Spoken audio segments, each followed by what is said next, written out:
നമസ്കാരം. പാർട്ടിയുടെ സംസ്ഥാന ഭാരവാഹികളുടെയും സെക്രട്ടേറിയറ്റ് അംഗങ്ങളുടെയും MLA-മാരുടെയും ജില്ലാ പ്രസിഡന്റ് ജനറൽ സെക്രട്ടറിമാരുടെയും ഒരു ഉന്നതതല യോഗമാണ് ഇന്ന് ചേർന്നത്. ബഹുമാനപ്പെട്ട സയ്യിദ് സാദിഖ് അലി ശിഹാബ് തങ്ങൾ അധ്യക്ഷം വഹിച്ചു. കുഞ്ഞാലി സാഹിബാണ് യോഗം ഉദ്ഘാടനം ചെയ്തത്. ഈ അടുത്ത മാസം ഞങ്ങൾക്ക് നോമ്പ് റംസാനായതുകൊണ്ട് സുപ്രധാനമായ പല തീരുമാനങ്ങളും നേരത്തെ എടുത്ത് നടപ്പാക്കാനുള്ളത് കൊണ്ടുമാണ് പ്രധാനപ്പെട്ട ഈ അന്നത്തെ യോഗം വിളിച്ചു ചേർത്തത്. സ്വാഭാവികമായും കാലിക രാഷ്ട്രീയ വിഷയങ്ങളും സംഘടനാ പ്രശ്നങ്ങളുമൊക്കെ ചർച്ചയ്ക്ക് വന്നു. നല്ല ആരോഗ്യപരമായ ചർച്ചകൾ നടന്നു. ചർച്ചകളുടെ അടിസ്ഥാനത്തിൽ 3-4 പ്രമേയങ്ങൾ തീരുമാനങ്ങൾ യോഗം എടുത്തിട്ടുണ്ട്. ഏറ്റവും പ്രധാനമായിട്ടുള്ളത് തീരദേശവാസികൾ അനുഭവിക്കുന്ന പ്രയാസങ്ങളാണ്. നിങ്ങൾക്കറിയാം, കോർപ്പറേറ്റ് കമ്പനികളുടെയും വൻകിട കുത്തകക്കാരുടെയൊക്കെ കമ്പനികൾക്ക്, കപ്പലുകൾക്ക് മത്സ്യം പിടിക്കാനുള്ള അനുമതി നൽകിയത് കൊണ്ട് തീരദേശം ഒരുതിയിലാണ്. പരമ്പരാഗതമായ മത്സ്യബന്ധന തൊഴിലാളികളും അനുബന്ധ തൊഴിലാളികളുമൊക്കെ ജീവിക്കാൻ പ്രയാസപ്പെടുന്ന ഒരു കാലഘട്ടത്തിൽ തീരദേശ പാതയുടെ പേരിൽ കുഴപ്പമുണ്ടായി. ഇപ്പോൾ തീരദേശത്ത് മണൽ ഖനനത്തിന് അനുമതി കൊടുത്തിരിക്കുകയാണ്. അത് തീരദേശത്തെ ആവാസ വ്യവസ്ഥയ്ക്ക് കുഴപ്പമുണ്ടാക്കും, അവിടുത്തെ ആളുകളുടെ ഉപജീവന മാർഗത്തിന് തടസ്സമുണ്ടാക്കും, അവർക്ക് ജീവിക്കാനുള്ള സാഹചര്യം പോലും നഷ്ടമാകും. അതിനെതിരെ അതിശക്തമായ പ്രതിഷേധങ്ങൾക്ക് തീരദേശവാസികളോടൊപ്പം മുസ്ലിം ലീഗ് ഉണ്ടാകും. ഞങ്ങൾ സ്വന്തമായും UDF അടിസ്ഥാനത്തിലും ഇതിനെതിരെ ശക്തമായ പ്രതിഷേധങ്ങൾ സംഘടിപ്പിക്കും.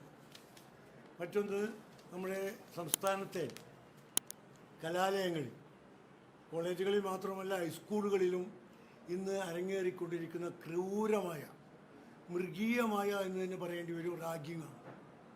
കുട്ടികളെ കലാലയങ്ങളിലേക്ക് അയക്കാൻ രക്ഷിതാക്കൾ ഭയപ്പെടുന്ന ഒരു കാലഘട്ടം കേരളത്തിൽ ഉണ്ടായിരിക്കുന്നു.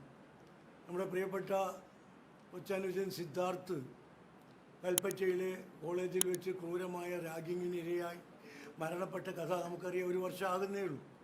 അപ്പോഴേക്കാണ് നിരവധി ഇതുപോലുള്ള കഥകൾ പുറത്തു വരുന്നത്. ഈ യാഥാർത്ഥ്യങ്ങളിലൊക്കെ, ഈ സംഭവങ്ങളിലൊക്കെ പ്രതികളാക്കപ്പെടുന്നവർ SFIക്കാരാണ് എന്ന് പറഞ്ഞാൽ ഭരണത്തിൻ്റെ ഉങ്കുകൊണ്ട് എന്ത് ക്രൂരകൃത്യം ചെയ്താലും ഭരണസ്വാധീനം ഉപയോഗിച്ച് രക്ഷപ്പെടാം എന്നുള്ള വ്യാമോഹം കൊണ്ടാണ് ഇത്രയും മനുഷ്യത്വരഹിതമായ പ്രവർത്തനങ്ങളിലേക്ക് SFI പോകുന്നത്. അപ്പോൾ സിദ്ധാർത്ഥ് കൊലപാതക കേസിൽ തന്നെ പ്രതികളായവർക്ക് പാർട്ടി സെക്രട്ടറി നേരിട്ട് കോടതികളിലും പോലീസ് സ്റ്റേഷനുകളിലൊക്കെ ചെന്ന് പ്രൊട്ടക്ഷൻ നൽകിയ സംഭവമുണ്ട്. ഇതുവരെ ഒരു മാതൃകാപരമായൊരു ശിക്ഷ നൽകാൻ കഴിഞ്ഞിട്ടില്ല. അപ്പം അതാണ് ഇത്തരം ക്രൂരകൃത്യങ്ങൾ പ്രോത്സാഹിപ്പിക്കാൻ ഇടയാകുന്നത്. ഈ ഒരു സാഹചര്യം മാറണം. സമാധാനപരമായി പഠിക്കാൻ ആഗ്രഹിക്കുന്ന കുട്ടികൾക്ക് അതിനുള്ളൊരു അന്തരീക്ഷം കേരളത്തിലെ കലാലയങ്ങളിലുണ്ട്. അതിന് ഗവൺമെൻറ്റിൻ്റെ ഭാഗത്തു നിന്ന് സത്വര നടപടികൾ ഉണ്ടാകണമെന്ന് പാർട്ടി ആവശ്യപ്പെട്ടു. അതോടൊപ്പം തന്നെ മറ്റൊരു പ്രമേയം നടന്നത് തദ്ദേശ സ്വയംഭരണ സ്ഥാപനങ്ങളുടെ ഡീലിമിറ്റേഷനാണ്. ആ ഡീലിമിറ്റേഷൻ സംബന്ധിച്ച് ധാരാളം പരാതികളുണ്ടായി. ഇപ്പോഴത്തെ ഭരണകക്ഷിക്ക് വിജയിക്കാൻ വേണ്ടി വാർഡുകൾ വിഭജിച്ച രീതിയൊക്കെ നമ്മൾ കണ്ടു. ഞങ്ങളത് നേരത്തെ നിങ്ങളോട് പറഞ്ഞതാണ്. അതിനെതിരെ നമ്മൾ ഈ ഇലക്ഷൻ കമ്മീഷൻ്റെ പ്രതിനിധികൾക്ക്, ജില്ലാ കളക്ടർ അടക്കമുള്ള ആളുകൾക്ക് പരാതി കൊടുത്തു. ആ പരാതികൾ പരിശോധിച്ചിട്ട് അതിൽ ഹിയറിംഗ് നടത്തിയ ഇലക്ഷൻ കമ്മീഷൻ, ആ ഹിയറിംഗ് എന്ന് പറഞ്ഞാൽ ഒരു പ്രൊഫഷനായിരുന്നു. ഒരു ദിവസം 1500-2000 പരാതികളാണ് കേട്ടത്. ഒരു ദിവസത്തിൽ കിട്ടുക 6 മണിക്കൂറാണ്. ഈ 6 മണിക്കൂർ കൊണ്ട് 1500 പരാതികൾ കേട്ടിട്ട് തീർപ്പാക്കുകയാണ് ചെയ്തത് കേരളത്തിലെ എല്ലാ ജില്ലകളിലും. ഒരു പ്രഹസനം. അപ്പോൾ നീതിന്യായ നടപടികളെ പ്രഹസനമാക്കുന്ന സ്വഭാവം ഉണ്ടായി. അത് ഏറ്റവും ജുഗുപ്സാവഹമാണ്, ജനാധിപത്യ വിരുദ്ധമാണ്. ജനാധിപത്യ കക്ഷികളോടും ജനാധിപത്യത്തിൽ വിശ്വസിക്കുന്ന മനുഷ്യരോടുമുള്ള കടുത്ത അവഹേളനമാണ്. ഇതിനെതിരെ ഞങ്ങൾ നിയമപരമായും രാഷ്ട്രീയമായുമുള്ള നടപടികൾ സ്വീകരിക്കും. പക്ഷേ ഇലക്ഷൻ കമ്മീഷൻ അടക്കമുള്ള ഏജൻസികൾ നീതി നിർവഹണത്തിന് സത്വരമായി ഇടപെടണം എന്നാണ് ഞങ്ങൾക്ക് ആവശ്യപ്പെടാനുള്ളത്. അതുപോലെ തന്നെ മറ്റൊരു പ്രധാനപ്പെട്ട കാര്യം, നമ്മുടെ രാജ്യത്ത് നിന്ന് തൊഴിലന്വേഷിച്ചും വിദ്യാഭ്യാസ ആവശ്യത്തിനു വേണ്ടി വിദേശങ്ങളിൽ പോയ ആളുകൾ, പ്രത്യേകിച്ച് അമേരിക്കൻ ഐക്യനാടുകളിൽ USA പോയ ആളുകളെ അനധികൃത കുടിയേറ്റക്കാർ എന്ന മുദ്ര കുത്തി കേരളത്തിലേക്ക് തിരിച്ചയച്ച ഒരു സാഹചര്യം. തിരിച്ചയക്കാൻ അനധികൃത കുടിയേറ്റക്കാരാണെങ്കിൽ, നിയമവിരുദ്ധമായി ആ രാജ്യത്ത് താമസിക്കുന്നവരാണെങ്കിൽ തിരിച്ചയക്കാം. എല്ലാ രാജ്യങ്ങളും അയക്കുന്നു. ഗൾഫ് രാജ്യങ്ങളിലൊക്കെ മാപ്പ് ആംനസ്റ്റി കാലഘട്ടം ഉണ്ടാകാറുണ്ട്, നിതാഖാത്ത് കാലഘട്ടത്തിൽ ഉണ്ടായിട്ടുണ്ട്. അവരൊക്കെ തിരിച്ചയച്ചിട്ടുണ്ട്. പക്ഷെ ഇത് അങ്ങേയറ്റം അവരെ അവഹേളിച്ച് ലോകത്തിൻ്റെ മനുഷ്യരുടെ മുമ്പിൽ അവരെ ഭീകര കുറ്റവാളികളാക്കി ചിത്രീകരിക്കുന്ന ഒരു രൂപമുണ്ടായി. അവരുടെ കയ്യിലും കാലിലുമൊക്കെ ചങ്ങലയിട്ടാണ് ഇന്ത്യയിലേക്ക് കൊണ്ടുവന്നത്. സാധാരണ പാസഞ്ചർ ഫ്ലൈറ്റിലാണ് ഇവരൊക്കെ നാട്ടിലേക്ക് ഗൾഫ് രാജ്യങ്ങളൊക്കെ അയക്കാറ്. പക്ഷേ ഇതിന് പകരം 12 മണിക്കൂർ കൊണ്ട് എത്താവുന്ന ദൂരത്തേക്ക് 45-48 മണിക്കൂർ ചുറ്റി വളഞ്ഞ് സഞ്ചരിച്ച് എയർഫോഴ്സ് വിമാനത്തിലാണ് അയച്ചത്. എന്ന് പറഞ്ഞാൽ ഇവർ കൊടും ഭീകരരാണ്, കൊടും കുറ്റവാളികളാണ് എന്ന് ദ്യോതിപ്പിക്കുന്ന, ലോകത്തിൻ്റെ മുമ്പിൽ ഇന്ത്യയിലെ നിരപരാധികളായ ചെറുപ്പക്കാർ, അവർ ഏതെങ്കിലുമൊക്കെ റിക്രൂട്ട്മെൻറ്റ് ഏജൻസിയുടെ വലയിൽപ്പെട്ടോ തെറ്റിദ്ധാരണ മൂലമൊക്കെ അവിടെ എത്തപ്പെട്ടവരായിരിക്കാം. അവരെ നാട്ടിലേക്ക് തിരിച്ചയക്കാൻ നമുക്ക് അംഗീകരിക്കാം. അവരെ സ്വീകരിക്കാൻ ഇന്ത്യ ഗവൺമെൻറ് സത്യത്തിൽ ഫ്ലൈറ്റ് അയച്ച് അവരെ കൊണ്ടുവരേണ്ടതാണ്. പക്ഷേ ഇവിടെ ഇന്ത്യക്കാരെ ഇത്രമാത്രം അപമാനിച്ച ഒരു ഭരണകൂടമാണ് US-ലുള്ളത്. US-ൽ പോയി ഈ ഭരണാധികാരികളുമായി ലോകം പങ്കിട്ട് ചായ കുടിച്ച് മടങ്ങി വന്ന പ്രധാനമന്ത്രി ഇതിനെക്കുറിച്ച് ഒരക്ഷരം പോലും പ്രതിഷേധിക്കാൻ തയ്യാറായില്ല എന്നത് അങ്ങേയറ്റത്തെ ഖേദകരമാണ്. ഇന്ത്യക്കാർ അതിൽ ലജ്ജിക്കുകയാണ്. അപ്പോൾ ഇന്ത്യക്കാർ അപമാനിക്കപ്പെടുമ്പോൾ പോലും ഉയർത്താൻ പറ്റാത്ത ഒരു ശിരസ്സാണ് നമുക്കുള്ളത് എന്ന് ലോകത്തിന് മുമ്പിൽ നമ്മൾ കാഴ്ചവെച്ചിരിക്കുകയാണ്. അപ്പോൾ ഇത്തരം കാര്യങ്ങളൊക്കെയാണ് ഇന്നത്തെ ഞങ്ങളുടെ യോഗം ഗൗരവമായി ചിന്തിച്ചതും തീരുമാനമെടുത്തതും അതിനെക്കുറിച്ച് പരിഹാരമുണ്ടാകണം എന്നാവശ്യപ്പെട്ടതൊക്കെ. അതോടൊപ്പം തന്നെ കേരളത്തിൽ ആസന്നമായി വരാൻ പോകുന്ന പഞ്ചായത്ത് മുനിസിപ്പൽ തെരഞ്ഞെടുപ്പും അതിനെ തുടർന്ന് വരാൻ പോകുന്ന നിയമസഭാ തെരഞ്ഞെടുപ്പിലേക്കും പാർട്ടിയെ സജ്ജമാക്കുക എന്ന വലിയ ഉത്തരവാദിത്വം കൂടി പാർട്ടി നിർവഹിക്കുന്നുണ്ട്. അതിനുള്ള പണികൾ ഞങ്ങൾ നേരത്തെ ആരംഭിച്ചിട്ടുണ്ട്. പാർട്ടി സംവിധാനം ശക്തമാക്കുന്നതിനുള്ള പണികൾ നേരത്തെ ഞങ്ങൾ വ്യവസ്ഥാപിതമായി ആലോചിച്ചിട്ടുണ്ട്. ശാഖ തൊട്ട് പഞ്ചായത്ത് മുനിസിപ്പൽ തലം മുതൽ മണ്ഡലം, ജില്ലാ, സംസ്ഥാന തലം വരെ അതിന് സംവിധാനങ്ങൾ ഉണ്ടാക്കിയിട്ടുണ്ട്. ഇനി ഒന്നുകൂടി അത്തരം സംവിധാനങ്ങൾ ഫലപ്രദമായി നടപ്പാകുന്നുണ്ടോ എന്ന് പരിശോധിക്കുകയും കൂടുതൽ ശക്തമായ രീതിയിലേക്ക് കൊണ്ടുപോവുകയും ചെയ്യാനാണ് ഞങ്ങൾ ആഗ്രഹിക്കുന്നത്. ഇപ്പോൾ വരുന്ന ഒരു മാസക്കാലം റംസാനാണ്. ആ റംസാനിൽ സ്ഥിരമായി ഞങ്ങൾ ചെയ്യുന്നത് റിലീഫ് പ്രവർത്തനങ്ങളാണ്. ആ റിലീഫ് പ്രവർത്തനങ്ങൾ ശാഖ മുതൽ സംസ്ഥാന തലം വരെ പാർട്ടിയുടെ എല്ലാ ഘടകങ്ങളും ചാരിറ്റബിൾ പ്രവർത്തനങ്ങൾ, റിലീഫ് ആക്ടിവിറ്റീസിൽ ശ്രദ്ധ കേന്ദ്രീകരിക്കണമെന്നാണ് ബഹുമാനപ്പെട്ട തങ്ങൾ ഞങ്ങൾ ആഹ്വാനം ചെയ്തത്. ആ തീരുമാനം എടുത്തത് രാഷ്ട്രീയമായി മറ്റു കാര്യങ്ങൾ സംഘടനാ സംവിധാനവും മുന്നണി സംവിധാനമൊക്കെ ശക്തിപ്പെടുത്തി ചിട്ടയോടുകൂടി മുന്നോട്ട് പോയി കേരളത്തിൻ്റെ പൊതുസമൂഹം UDF-നോടൊപ്പമാണ്. ആ സമൂഹത്തിൻ്റെ താല്പര്യങ്ങൾക്കനുസൃതമായി ഒറ്റക്കെട്ടായി UDF മുന്നോട്ട് പോയി ഈ തെരഞ്ഞെടുപ്പിനെ നേരിടാനും ജനങ്ങൾ ആഗ്രഹിക്കുന്ന വിധത്തിൽ ഒരു വലിയ വിജയം നേടാനും ഇപ്പോൾ 10 വർഷമായി കേരള ജനം അനുഭവിക്കുന്ന ദുര്യോഗങ്ങളിൽ നിന്ന് ജനങ്ങളെ മോചിപ്പിക്കാനുമുള്ള ശ്രമങ്ങൾ ത്വരിതപ്പെടുത്തി മുന്നോട്ട് കൊണ്ടുപോകാൻ തീരുമാനമെടുത്തിട്ടുണ്ട്. വയനാട് പാക്കേജുമായി ബന്ധപ്പെട്ട് ഞങ്ങൾ തീരുമാനമെടുത്തിട്ടുണ്ട്. അതിൻ്റെ പ്രവർത്തനങ്ങളുമായി ശക്തമായി മുന്നോട്ട് പോവുകയാണ്. അവിടുത്തെ അത് സംബന്ധിച്ചുള്ള സാഹചര്യങ്ങളൊക്കെ പഠിച്ച് മുന്നോട്ട് പോകാൻ ഞങ്ങൾ സബ് കമ്മിറ്റിയെ ചുമതലപ്പെടുത്തിയിട്ടുണ്ട്. മറ്റു കാര്യങ്ങളൊക്കെ രാഷ്ട്രീയമായും സംഘടനാപരമായുമുള്ള എല്ലാ കാര്യങ്ങളെക്കുറിച്ചും പാർട്ടി തീരുമാനം എടുക്കുകയും അതുമായി ചർച്ച ചെയ്യുകയും ചെയ്തിട്ടുണ്ട്. പറഞ്ഞ പോലെ എന്നെടുത്ത തീരുമാനങ്ങളൊക്കെ ജനറൽ സെക്രട്ടറി വിശദീകരിക്കുകയുണ്ടായി. ഇലക്ഷന് ഒരുങ്ങാൻ ഉള്ള ആഹ്വാനവുമായി ചേർന്ന കമ്മിറ്റിയാണ് ഇന്നത്തെ കമ്മിറ്റി.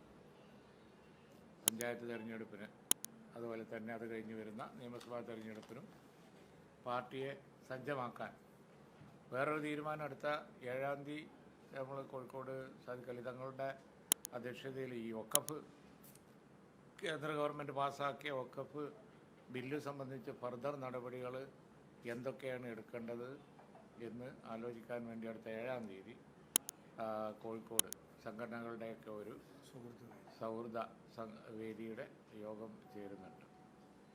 അതുപോലെ തന്നെ അതിൽ മറ്റു മുഖ്യധാരയിലുള്ള സംഘടനകളുടെ പൊളിറ്റിക്കൽ പാർട്ടീസും അല്ലാത്ത സംഘടനകളൊക്കെയായി ആലോചിച്ച് കേന്ദ്ര ഗവൺമെൻറ് ഇപ്പോൾ പാസ്സാക്കിയ പാർലമെൻറ്റിൽ വെച്ച ബില്ല് വളരെ ഇന്ത്യൻ ജനാധിപത്യത്തിനും അതുപോലെ തന്നെ ഓരോ വിഭാഗങ്ങൾക്കും അനുവദിച്ച് കൊടുത്തിട്ടുള്ള സ്വാതന്ത്ര്യത്തിനും മതസ്വാതന്ത്ര്യത്തിനും വളരെ എതിരാണ്. ഏകപക്ഷീയമായ രീതിയിലാണ് ഈ ബില്ലിൻ്റെ കാര്യത്തിൽ കേന്ദ്ര ഗവൺമെൻറ് പോയിക്കൊണ്ടിരിക്കുന്നത്. അതിനെതിരായി വളരെ ശക്തമായ പ്രക്ഷോഭം ഉണ്ടാവും. അതുപോലെ തന്നെ നിയമ നടപടികളും ഉണ്ടാവും. പാർലമെൻറ്റിൽ എതിർത്തിട്ടൊക്കെ ഇന്ത്യ മുന്നണിയുടെ എതിർപ്പ് മറികടന്നുകൊണ്ട് അവർ മുന്നോട്ട് പോവുക. അപ്പോൾ അത് വളരെ ശക്തമായി ആ കാര്യത്തിൽ നമ്മൾ ആലോചന നടത്തും. അതിനുവേണ്ടി 7-ാം തീയതി പ്രത്യേക യോഗം ചേരുന്നുണ്ട്.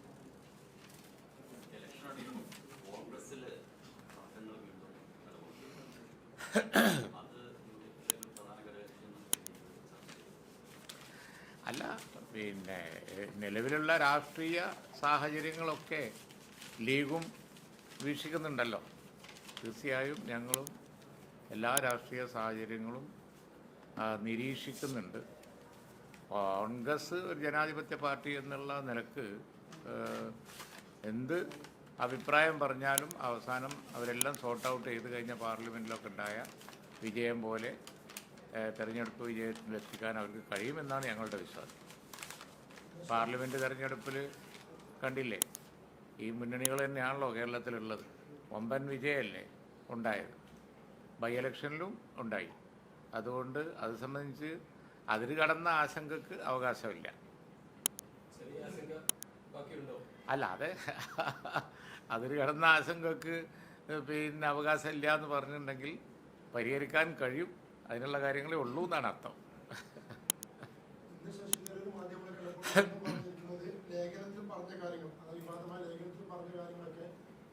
വസ്തുതകൾ വെച്ച് പറഞ്ഞതാണ്, CPM-ന്റെ അടുത്തുള്ള കണക്കല്ല, അന്തതല്ലാത്ത കണക്ക് ഉപയോഗിച്ച് പറഞ്ഞതാണെന്ന് അദ്ദേഹത്തിന്റെ നിലപാട് ആവർത്തിക്കുകയാണ്.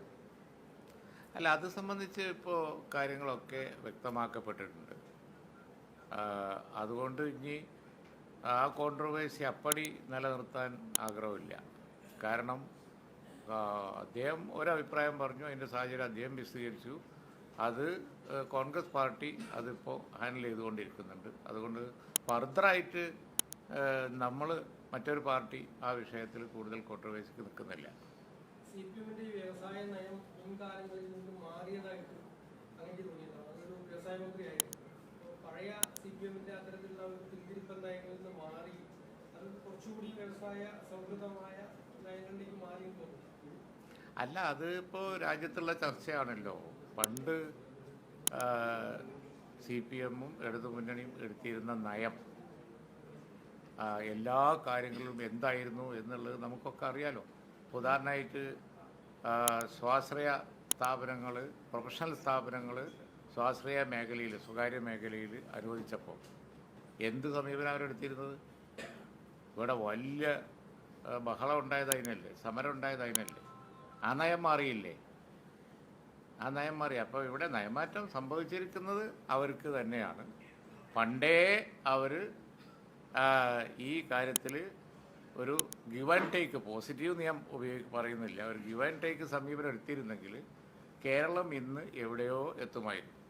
എല്ലാവർക്കും അറിയാം കഴിഞ്ഞ കാലങ്ങളിൽ ഈ വിഷയത്തിൽ അവരുടെ സമീപനം നെഗറ്റീവായിരുന്നു എന്നുള്ളത് എല്ലാവർക്കും അറിയാം.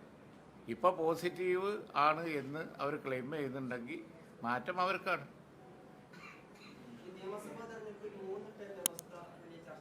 അതൊന്നും ഇന്ന് ചർച്ച ചെയ്തിട്ടില്ല. ഇല്ല, ഇന്ന് ആ വക ചർച്ചകളൊന്നും ഉണ്ടായിട്ടേ ഇല്ല. തദ്ദേശ തെരഞ്ഞെടുപ്പിൽ നിലവിലുള്ളതാണല്ലോ, അതാണ് തങ്ങൾ ആവർത്തിച്ച് പറഞ്ഞത്. മറ്റു ആലോചനകളൊന്നും ഇപ്പം ഉണ്ടായിട്ടില്ല.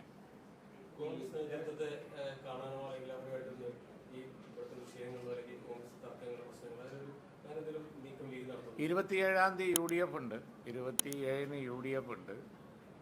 സ്വാഭാവികമായി ഉദയകക്ഷി ചർച്ചയും നടക്കും, UDF ആയിട്ടുള്ള ആലോചനകളും നടക്കും. ഇപ്പോൾ വന്നിരിക്കുന്ന എല്ലാ വിഷയങ്ങളും ചർച്ച ചെയ്യുകയും ചെയ്യും. UDF വളരെ ശക്തമായി മുന്നോട്ട് പോവുകയും ചെയ്യും.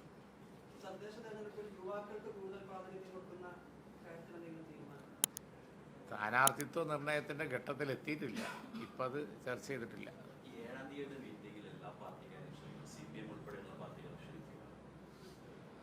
ഇല്ല, പിന്നെ രാഷ്ട്രീയ പാർട്ടികളുടെ ഒരു യോഗമല്ല അത് മതസംഘടനകളും സാമൂഹ്യ വിദ്യാഭ്യാസ സാംസ്കാരിക മേഖലകളിൽ പ്രവർത്തിക്കുന്ന സംഘടനകളുടെ ഒരു യോഗം തങ്ങൾ സദിഖ് അലി ശിഹാബ് തങ്ങൾ അദ്ദേഹത്തിൻ്റെ ആ കപ്പാസിറ്റിയിൽ അതിൻ്റെ ചെയർമാൻ എന്നുള്ള നിലക്ക് വിളിച്ചു കൂട്ടുന്നത്.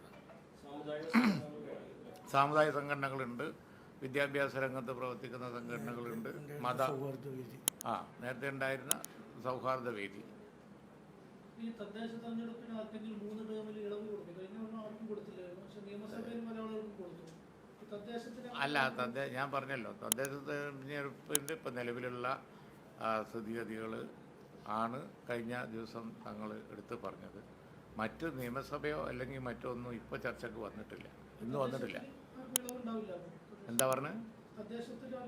അല്ല, അതെ, അതിപ്പോൾ നമ്മൾ ആലോചിക്കാത്തൊരു വിഷയങ്ങൾ ചോദിച്ചാൽ ഇപ്പോൾ പ്രസക്തി ഇല്ല. അതിൻ്റെ അത് പിന്നെ ഈ നിലവിൽ അങ്ങനെ ഒരു വിഷയം ചർച്ച ചെയ്തു, ആ വിഷയത്തിലേക്ക് ചർച്ച പോയിട്ടായിരുന്നു.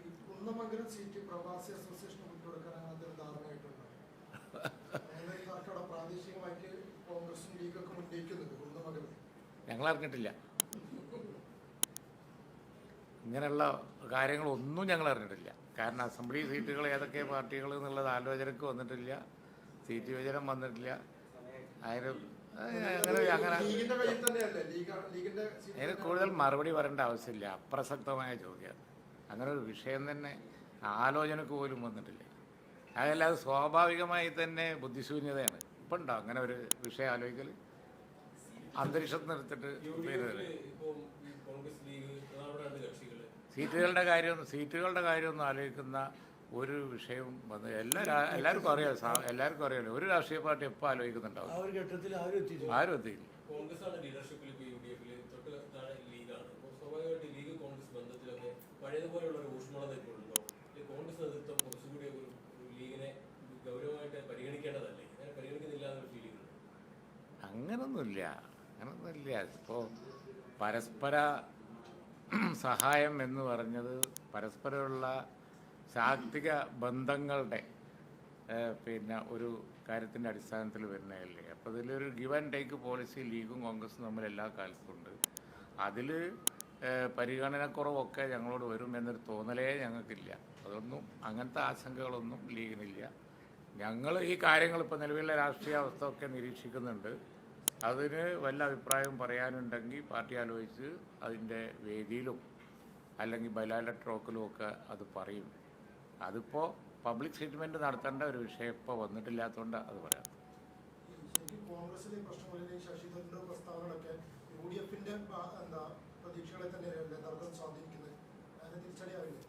ചിലപ്പോൾ ഈ ചർച്ചകളൊക്കെ പിന്നെ അതിൻ്റെ പര്യവസാനം എന്ന് പറയുന്നത് സാധ്യതകൾ വർദ്ധിപ്പിക്കുകയും ചെയ്യും. അങ്ങനെയുണ്ട്. കാരണം ഇപ്പോൾ ഈ ഇൻവെസ്റ്റ്മെൻറ്റ് സംബന്ധിച്ച് വന്ന ഒരു കോൺട്രോവേഴ്സി കഴിഞ്ഞപ്പോൾ എല്ലാവർക്കും മനസ്സിലായില്ലേ, ഇത് ശരിക്കും UDFൻ്റെ കാലത്ത് ഇടതുപക്ഷം ഒന്ന് സഹകരിച്ചിരുന്നു എങ്കിൽ വളരെ വ്യത്യാസം ഉണ്ടാകുമായിരുന്നു എന്നുള്ളത് എല്ലാവർക്കും ബോധ്യമായി. അതാണ്ടായത്. കാരണം മാത്രമല്ല, നിലവിലുള്ള ഒരുപാട് കാര്യങ്ങൾ കേരളത്തിൽ നടന്നത് UDFൻ്റെ കാലത്താണ്. എമർജിങ് കേരളയും ജിമ്മും ഒക്കെ വന്ന് ഞാൻ പറയട്ടെ, ഈ സ്റ്റാർട്ടപ്പ് തന്നെ അതിൽ കൂടുതൽ പറയാനുണ്ട്. എറണാകുളത്ത് പിന്നെ അവർ വിളിച്ച മീറ്റിൽ ഞങ്ങൾ പങ്കെടുക്കുന്നുണ്ട്. അതിൻ്റെ കംപ്ലീറ്റ് ഫാക്ട്സ് ആൻഡ് ഫിഗേഴ്സ് നമുക്ക് പറയാൻ കഴിയും. അങ്ങനെ ഒരു സാധനം തന്നെ ഇന്ത്യ രാജ്യത്ത് ഇല്ലാത്ത കാലത്ത് അത് കൊണ്ടുവന്നത് UDF ആണ്. മറ്റു സംസ്ഥാനങ്ങൾ ഇവിടെ വന്ന് കോപ്പി ചെയ്യേ അത് ഈ സ്റ്റാർട്ടപ്പുകൾ. അതിൻ്റെ നിങ്ങളതിൽ മീഡിയ റിപ്പോർട്ട് ഉണ്ടാവുമല്ലോ, 2015 മീഡിയ റിപ്പോർട്ട് ഉണ്ടാവും. ഫയലെടുത്ത് നിങ്ങൾ നോക്കിയാൽ മതി. ഇന്ത്യയിൽ ആദ്യമായി സ്റ്റാർട്ടപ്പ് എന്ന ആശയം കൊണ്ടുവന്നത് UDF ആണ്. അത് സംബന്ധിച്ച അജണ്ട ക്യാബിനറ്റിൽ കൊണ്ടുപോയത് എനിക്ക് ഓർമ്മയുണ്ട്. ഞാൻ നിയമസഭയിൽ പ്രസംഗിച്ചത് എനിക്ക് ഓർമ്മയുണ്ട്. അന്ന് ഇന്ത്യ രാജ്യത്ത് ഈ സാധനം തന്നെ ഉണ്ടായിരുന്നില്ല, സ്റ്റാർട്ടപ്പുകൾ.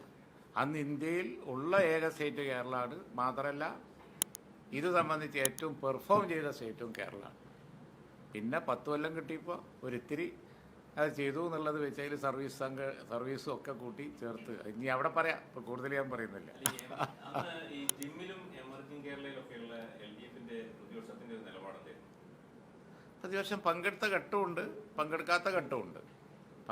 പക്ഷേ ഞാൻ പറഞ്ഞല്ലോ, വളരെ റവല്യൂഷണറി ആയിട്ടുള്ള തീരുമാനങ്ങൾ പലതും ഞങ്ങൾ എടുക്കാൻ പോയപ്പോൾ അതിനൊന്നും സപ്പോർട്ട് തന്നിട്ടില്ല.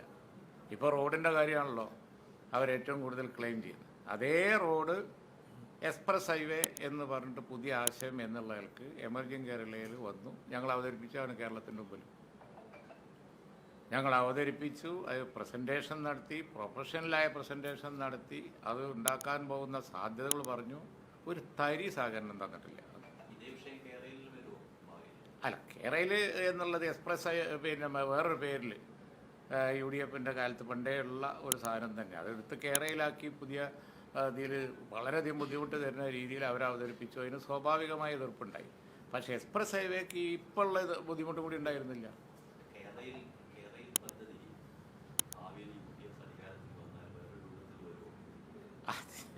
അതിപ്പോൾ പറയാൻ കഴിയില്ല. കാരണം കേരയിൽ പദ്ധതിയെ സംബന്ധിച്ച് വന്ന ഡൗട്ട് എന്ന് പറഞ്ഞത് അതിൻ്റെ ഫീസിബിലിറ്റിയാണ്.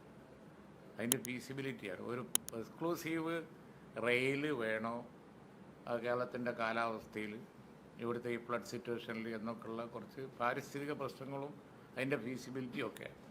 അതുകൊണ്ടാണ്. പിന്നെ മാത്രമല്ല അതുണ്ടാക്കുന്ന നഷ്ടങ്ങളും ഹ്യൂമൻലി പ്രോബ്ലം ഒക്കെ.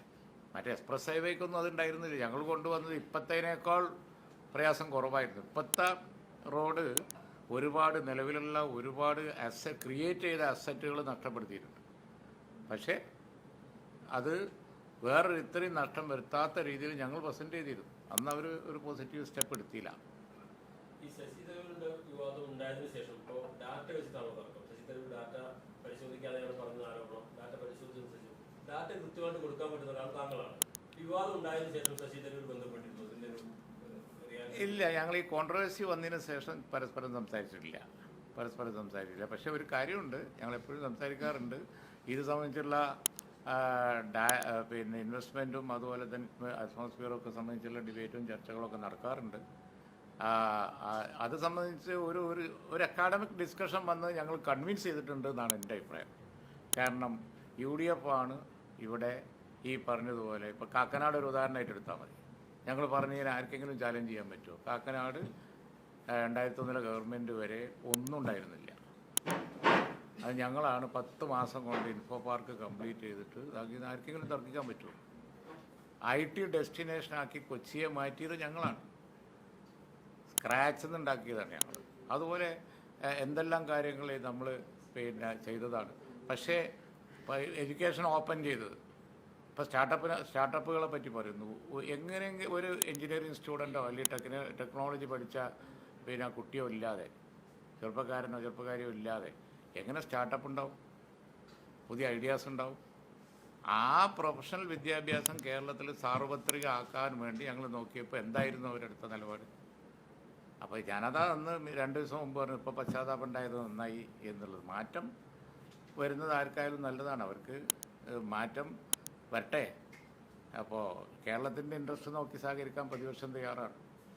ഈ കണ്ണൂർ CPMന്റെ നേതൃത്വത്തിലുള്ള AKG പഠനകേന്ദ്രം, അതുപോലെ പാട്ടിങ്കോപ്പന്റെ പഠനകേന്ദ്രത്തിൽ സെമിനാറിന് തനത് ഫണ്ട്, അവിടുത്തെ തദ്ദേശ സംഭരണങ്ങളുടെ ഫണ്ട് നൽകാൻ വേണ്ടി സർക്കാർ പ്രത്യേക ഉത്തരവിറക്കിയിരിക്കുകയാണ്. 100 ലക്ഷം രൂപ വരെ കൊടുക്കാമെന്നുള്ളതാണ് ഈ ഉത്തരവിൽ പറയുന്നത്. അതിന്റെ സംഘാടകർ എന്ന് പറയുന്ന CPM നേതാക്കളാണ്, സെമിനാർ നടത്തിപ്പുമല്ല. അത് ശരിയാണോ? എനിക്കറിയില്ല, അറിയില്ല. അത് ഞാൻ പരിശോധിച്ചിട്ട് പറയാം. ശരി. ഇല്ല, അത് അതിൻ്റെ ആവശ്യമില്ല. ഹൈക്കമാൻഡ് തന്നെ പിന്നെ അവരുടെ പാർട്ടിക്കാരെ അവർ സോർട്ട് ഔട്ട് ചെയ്തോളും. അതാണ്. അല്ല, ഞങ്ങൾ ഈ കാര്യങ്ങളിലൊക്കെ പിന്നെ അഭിപ്രായം പറയുന്നത് ഇത് UDFനെ ബാധിക്കുന്ന ഒരു സ്ഥിതി ഉണ്ടെന്ന് വരുമ്പോൾ സ്വാഭാവികമായിട്ട് ഞങ്ങൾ പറയും. ഇപ്പം അങ്ങനത്തെ ഒരു സ്ഥിതി ഇല്ല. അപ്പോൾ കോൺഗ്രസിൻ്റെ കാര്യങ്ങൾ കോൺഗ്രസിന് സോർട്ട് ഔട്ട് ചെയ്യാൻ ഉള്ള സംവിധാനം അവർക്ക് തന്നെ ഉണ്ട്. അവർ ചെയ്തോളും.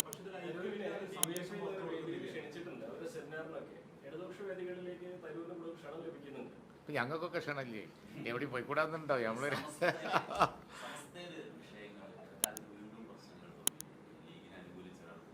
ഇല്ല, അതൊന്നുമില്ല.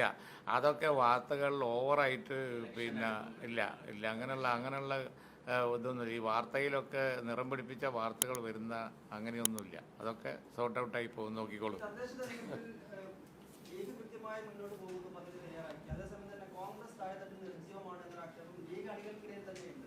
അങ്ങനെ ഇല്ല ഞങ്ങൾ ഒരുമിച്ച് പറയേണ്ട ചോദ്യവും അതിനുള്ള മറുപടി അത് 27-ാം തീയതി UDF ഉണ്ട്, അത് കഴിഞ്ഞിട്ട് ഞങ്ങൾ പറയാം.